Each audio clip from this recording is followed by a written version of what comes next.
So, yes. I'm so thankful. We were looking at what speakers to have. I said this at the 9 o'clock, and we were going through some ideas, and then we realized, why do we need a special speaker on Mother's Day when our church is literally filled with the most amazing women in the world? So we asked a few moms and women to come up and to share some things with us today, and I think y'all are really going to enjoy it. Our 9 o'clock women were absolutely amazing. Several of them told me they were not comfortable speaking, but they would do it, and then they turned out to just be incredible. I mean, absolutely incredible. We are a blessed church. So we're going to kick off by just introducing all the ladies here. They're going to tell us, y'all might have noticed there's a few extra hats at church today. We're having a hat theme for Mother's Day because women wear so many hats. So we want y'all to introduce yourselves. We'll start with Lucinda. Tell us who you are, how long you've been at Promised Land, and a little bit about the different hats you wear.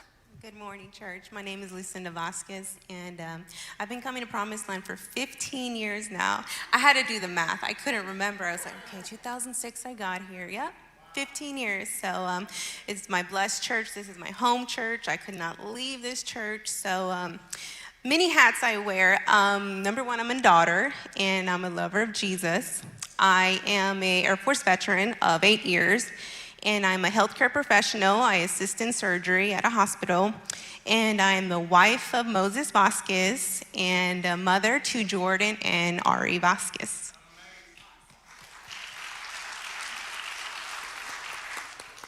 My name is Cindy Mack. I've been a member of this church for about 27 years.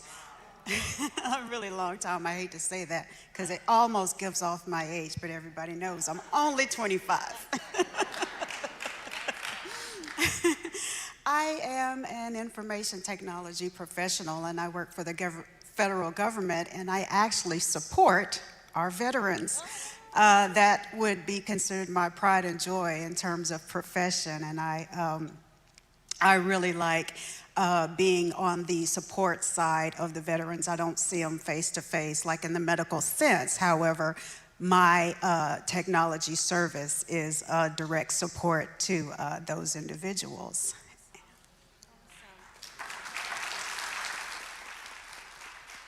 I'm Stephanie Caney. I husband, my name Montez. My husband was okay with me keeping my maiden name, 21st century man. But I have worn many hats, and I used to be quite the career woman. And then the Lord turn that into being a full-time ministry woman to help women from abuse and from dealing with traumatic experience from the past. And that's where I currently am.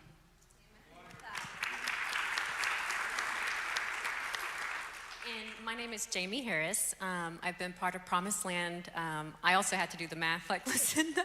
And pretty much I had to gauge it from my third son. I think we came right before we had him, and he's 16 now. So I was amazed. I was like, oh my goodness.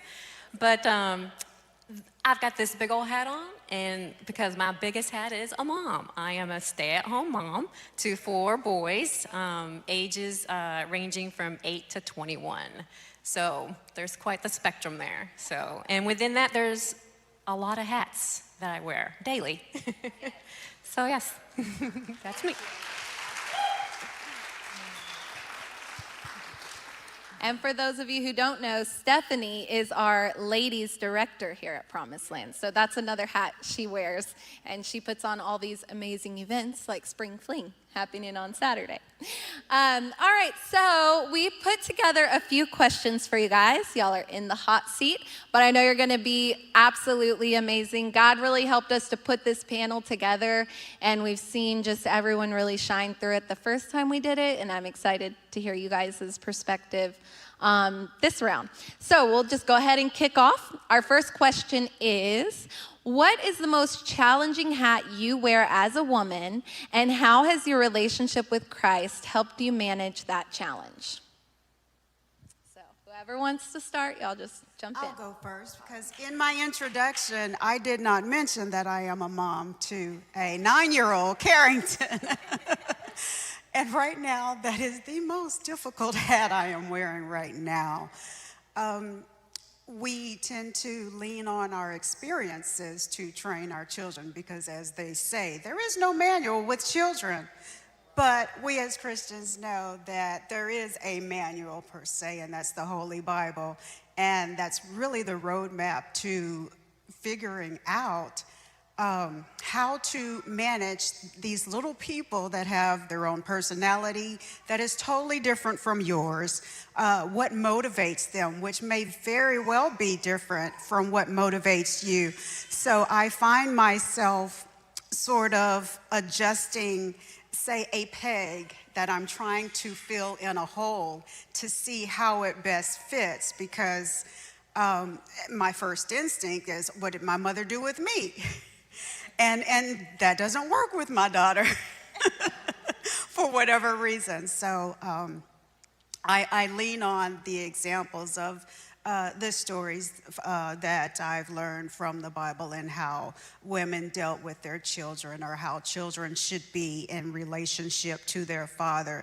And I often refer back to my own relationship with God the Father to determine, is there something in my relationship with him that may be a mirror of the relationship that I'm having with my daughter. And in that comparison, so to speak, I am able to try to extract something that will better help my daughter. But it's definitely a difficult task for me right now. That's really good. Yes, love that. All right, who wants to go next?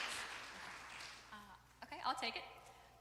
So yes, the most difficult, challenging task would probably be trying to handle and kind of juggle all the different hats that you kind of wear as a mom.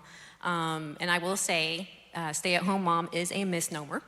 You are rarely home if you have kids ranging from the ages of 8 to 21 and they're active in all different activities. You're really an on-the-road mom. But most difficult would be challenging would be that, because you have to be a teacher, you're sometimes their nurse, you're sometimes their encourager, entertainer, and there's just a lot of responsibility. So trying to handle all the responsibility without Christ would be the mistake. So I lean on the Word and Christ to help me just, address those challenges.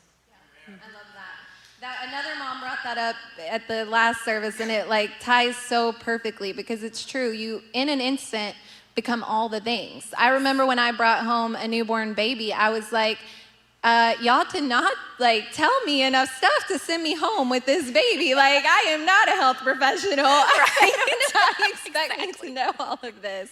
But God really does give us peace when we lean on him and depend on him. He makes all the difference in those moments, for sure. And I would agree with these two ladies. Motherhood is to a whole nother level. Now you have responsibility, but I was praying about it, and I think two challenging hats would be motherhood and a wife, because you have your responsibilities, your blessing that God gave you, but you always have to think, God blessed me with my husband first, and then he gave me the children. So that's my balance, I would say, is for the most challenging hats is be a mother and also a loving and caring wife.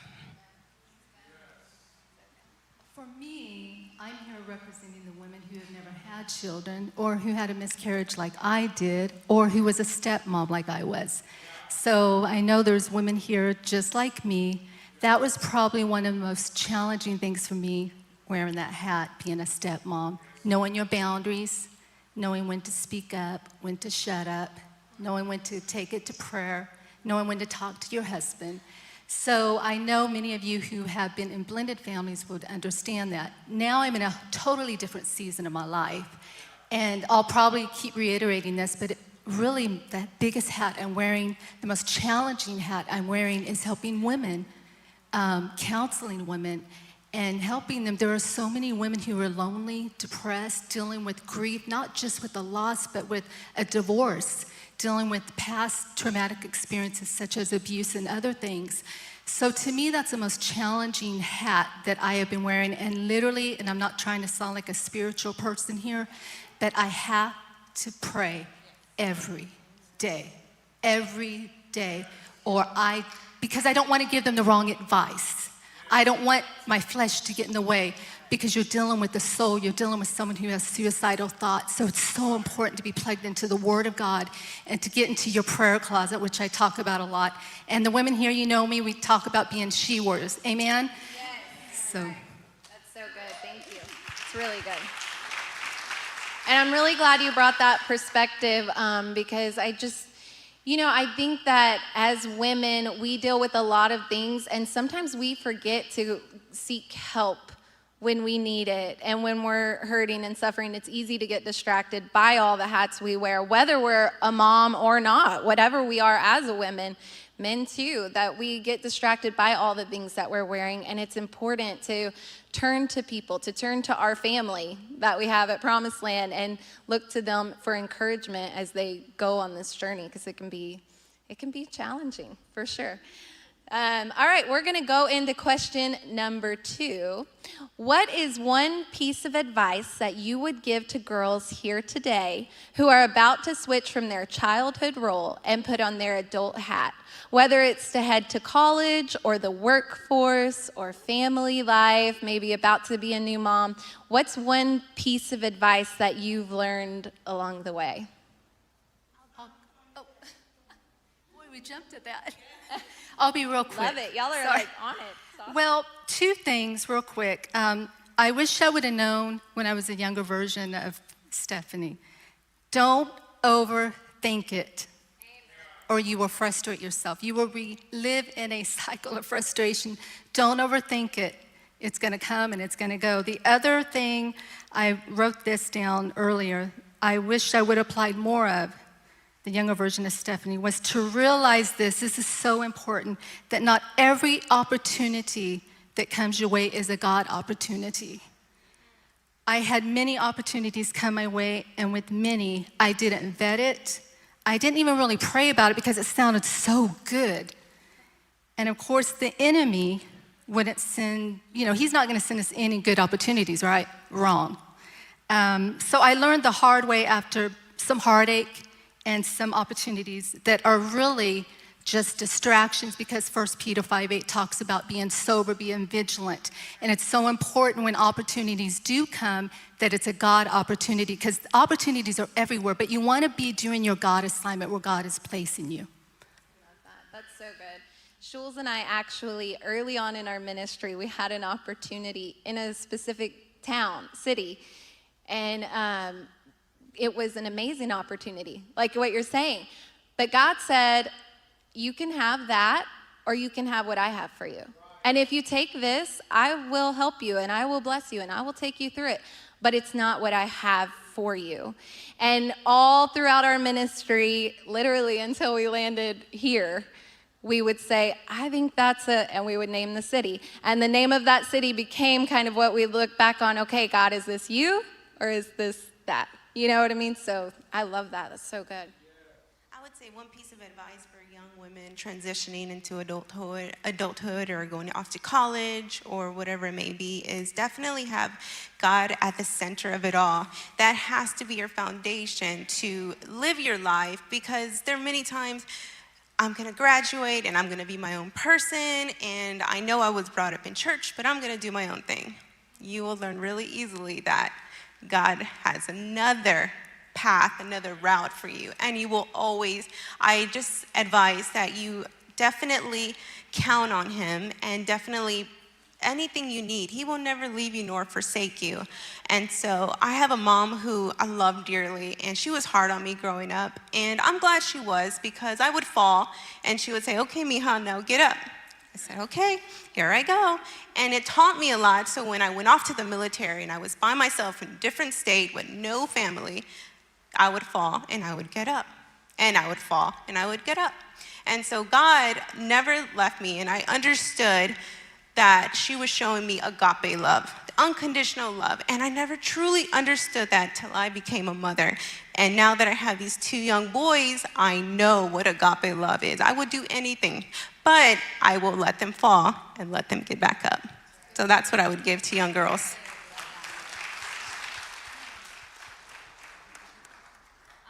Okay, so I'll take it. I would say learn to accept and live in the gift of grace. I was very much a perfectionist, and I think I'm still recovering.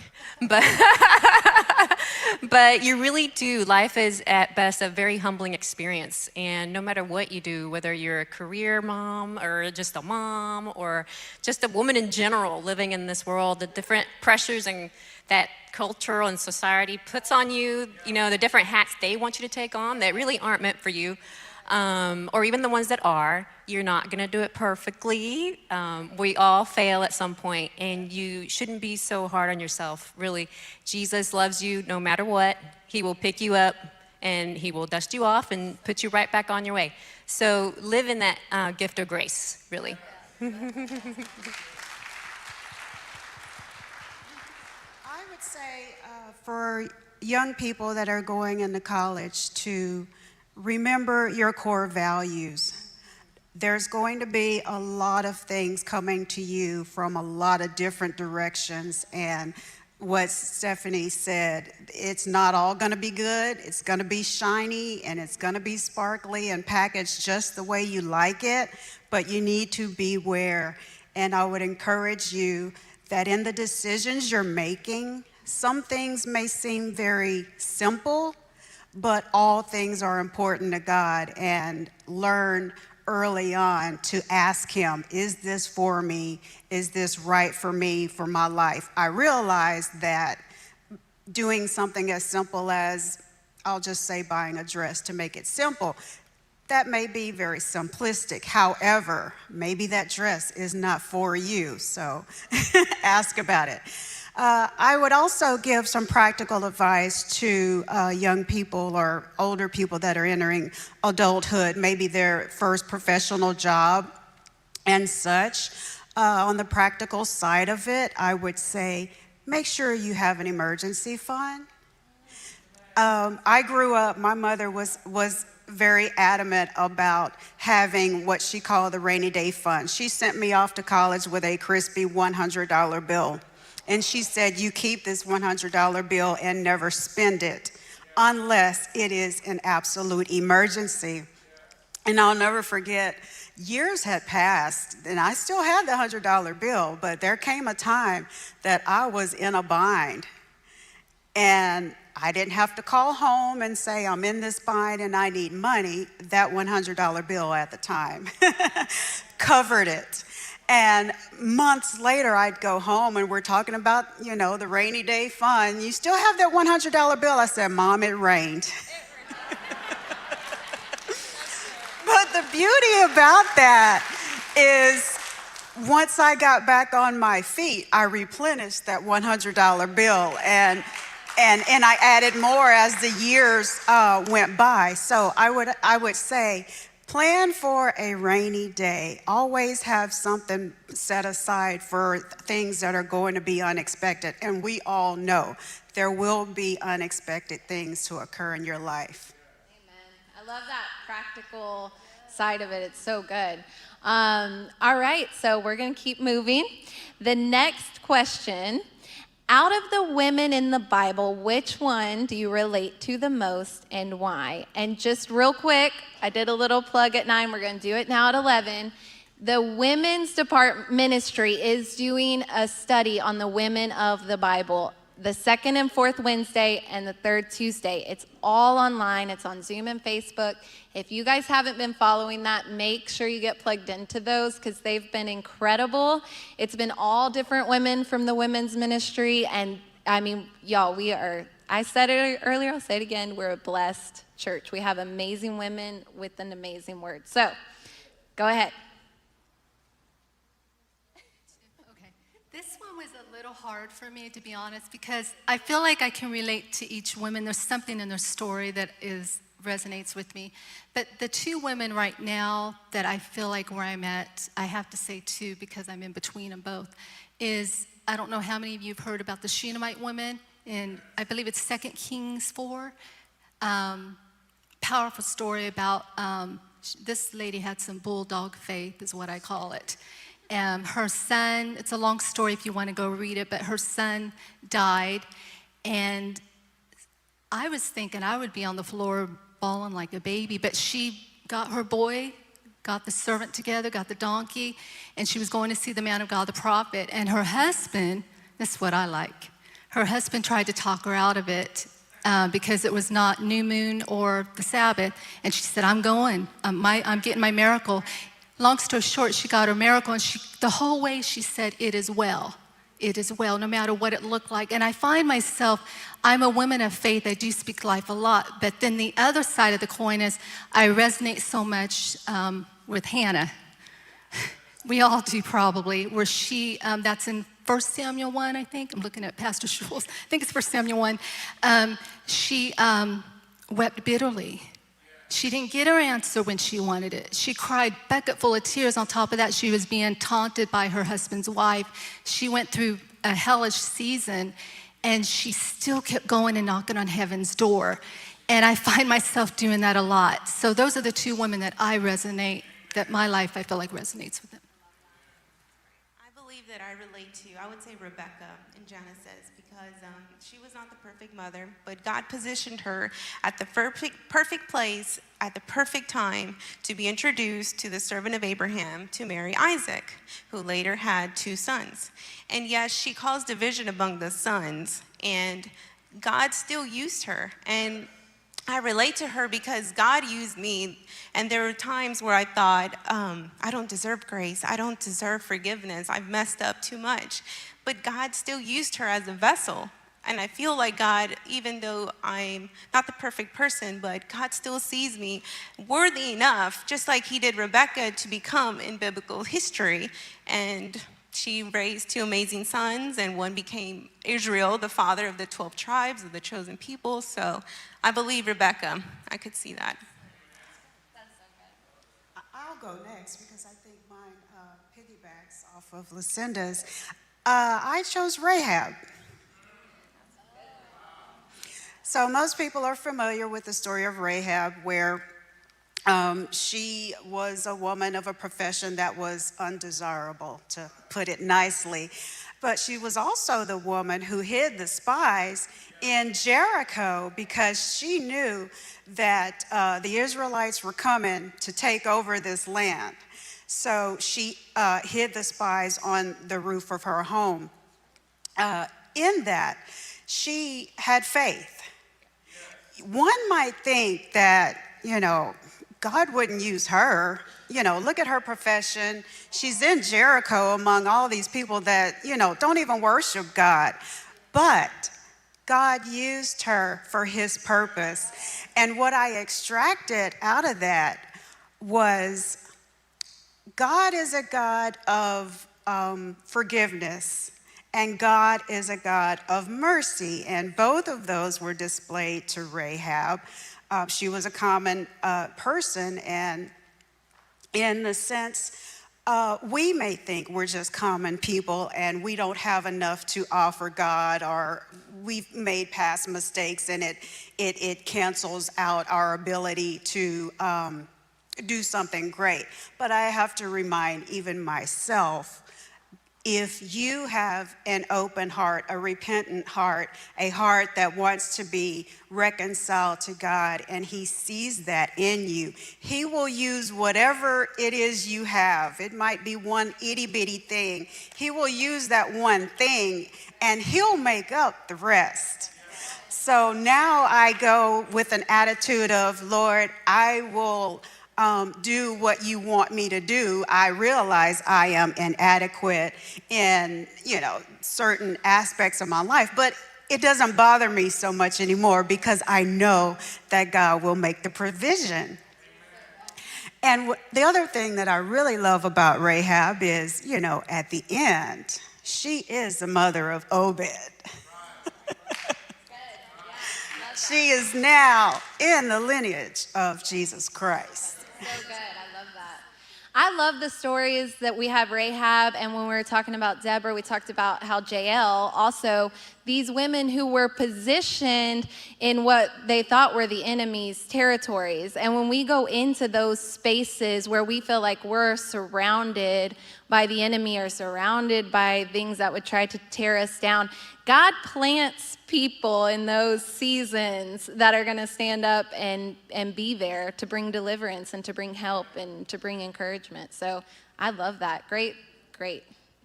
Go ahead, Jamie. Okay. Okay, I also struggle with the same thing Stephanie said about trying to pick one, because at any point in your life, you can relate to these ladies. And I did narrow it down to, in a very practical way, Martha. She was always busy taking care of, the entertaining, making sure the house was clean, everything was done, just perfect for Jesus. But, in a very real aspect, I do struggle with, okay, I got to keep the kids alive, number one. I got to keep the house clean. I got to be good to my husband and, different things. Just it's a lot to juggle. But I also thought about Deborah. I know you mentioned Deborah, in the sense that I am surrounded by men. I have 4 boys and a husband. Our dog is even male. So in that sense, I was like, oh my goodness. I felt a responsibility of leading men, and in a very spiritual sense, they are in a war. There is evil, there is good, and just the responsibility of leading them in a scriptural way, making sure that they know and they're aware of these forces that are affecting their lives, whether they see it or not. Just being prayerful about that. And I just take that very carefully, because really Jesus is in control, but they do need to be, aware and just leading them spiritually in that sense. So, yeah, there you go. So good. Yes. Yeah, y'all can clap anytime. Clap for us. It's Mother's Day, right? I love that. That's awesome. I feel like you all are right. There's so many women in the Bible that I was trying to think of one, and I was like, man, I just can't pinpoint one. I would be here all day going through them. But I was glad to bring up her name again, that none of y'all brought up name JL as the one you. Y'all can go look that story up, because I can tell. All right, we're going to go into our last question now. Y'all have been amazing. This question really goes to the heart of our lives. It speaks to everyone in the room, not just the women. So let's just dive into it. How do the hats you wear impact your view of the gospel and how you share it with others? Go first. Awesome. that question kind of stumped me. I scratched my head just a little bit. I said, okay, I have multiple hats, and in my mind I envisioned not so much a hat, but maybe more like a crown that might have different jewels in it and different colors, and the jewels are cut with multifacets. So, of course, each individual is a multifaceted individual. So, depending on what season you're in, what circumstance you're in, that determines perhaps what part of the Bible you focus on. And for me, I think the 2 areas of the Bible that would be most fitting in those types of situations is Psalms, of course, and Proverbs. I have been going through Proverbs lately, and just very short statements have been encouraging and very practical. I love the practical, if you haven't noticed. The very practical things that it's something you can read, it's something you could understand, it's something you can apply to your daily life, which means it's going to be something that's very easily spoken with other people, believers and non-believers alike.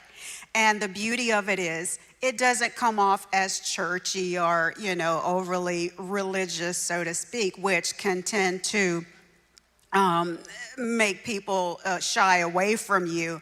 But the idea is to draw people to you, so you are able to use those examples in books like Proverbs to share the gospel with people. I'm going to piggyback a little bit, just kind of add to it, because I'm with you there, Psalms and Proverbs. I just love it. And you can definitely apply it in a practical way where it does not turn people off. Where my husband and I are currently in a season is learning to build relationships. Matthew 28:16 through 20 talks about the Great Commission, which means making disciples and baptizing them in the name of Jesus and winning people to Christ. And in order to do that with some people, you have to build a relationship with them so they trust you. You can't just say, have you received the power since you believe? Have you been baptized in Jesus' name? No. You're going to run them off to me like, she's a crazy woman. So I'm just being honest. But with some, that's where you have to pray for wisdom. But I love the practicality that you brought out there because it's true. My husband quotes this a lot. We all know, be wise as a serpent, gentle as a dove, harmless as a dove. And God is really helping me there with meeting people and building relationships with others to show them who Christ is through my words, my tone, etc. I love that. Yeah, I feel like whenever we overthink reaching people for Jesus, really the only way to truly reach people is to build that relationship so that they naturally have seen, well, she had peace when she walked through this. She had peace when she walked through that. So when they start walking through, they're going to go to the people they know who have exuded that throughout.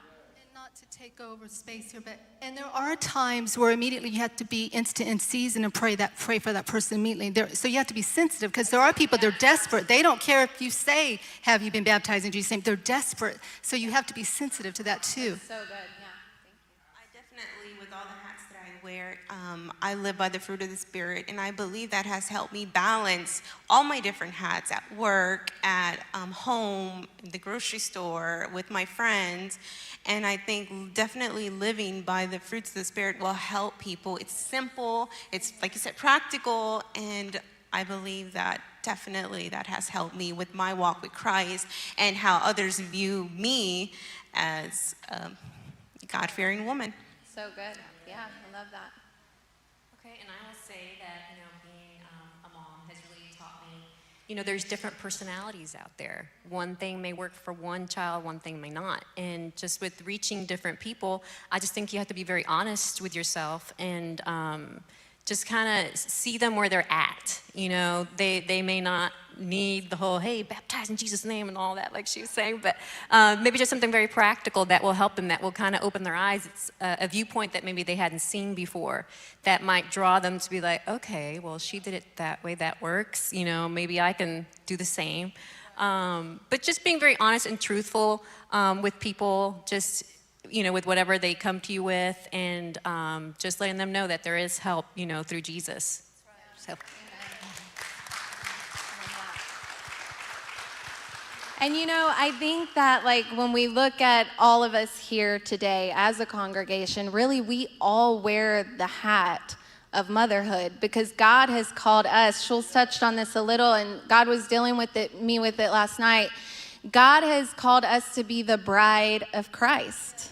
We are truly called to be that mother to the world, to go out and to bring people in so that they can see what the relationship that we have with Jesus, what that does for us, and what he did for us dying on the cross for our sins and bringing grace in. Like Jamie said, all of us hit those moments where we need grace. We feel hopeless. We feel broken. We feel not like we're not enough, but God brings in that grace, and it's our job to be that to people as we go out in the world, to let people know, I'm here for you, I love you. And when they hit that rock bottom, say, come to church with me. Look for that moment, or that window where we can say, come to church with me.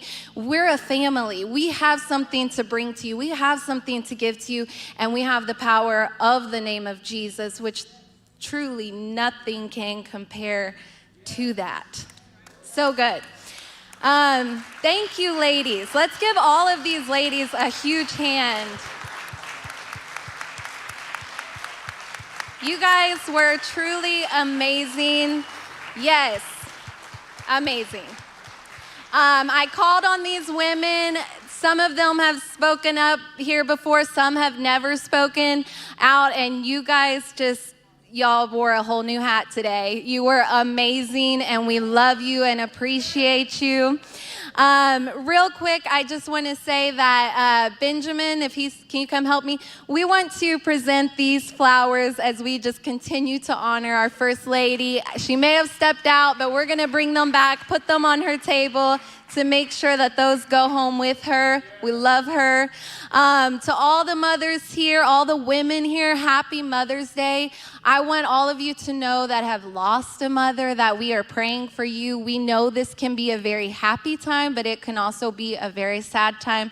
We're praying for you. We're also praying for Sister Janie Giddens. A lot of you know her. She's been here for years and years and years and years. She's been watching online through COVID, but she had to go to the hospital on Friday, I believe, and we are just covering her in prayer. They're trying to figure out what's going on there. We're praying for Teresa and Donna, her precious daughters. And then we just want to say a prayer over all of us as we close this morning. God, I thank you so much for this day. Thank you for how you have blessed our church family. Thank you that there are people who stand up as mothers, that there are people who stand up as fathers, that there are people who just surround those in need. God, I thank you that we are a blessed and highly favored church, God. We are grateful to you, Lord, and we pray that you will help us to measure up, God, to the things that you would call us to do. Help us to be sensitive to your word, sensitive to your voice, God. As we go out in this world, help us to be a light to every person that we come in contact with, God. I pray you'll especially bless every woman in this house today. Let their day be wonderful. Let them have happy moments, happy memories, and just be blessed overall. In Jesus' name we pray. Amen. I want to remind you guys that we have a special gift for all of our mothers, so pick that up on your way out. We have a picture wall right outside that you can grab a quick picture with friends or family. And we just want to close out by saying the Lord bless you and keep you. The Lord make his face shine on you and be gracious to you. The Lord turn his face toward you and give you peace. We love you guys. Happy Mother's Day.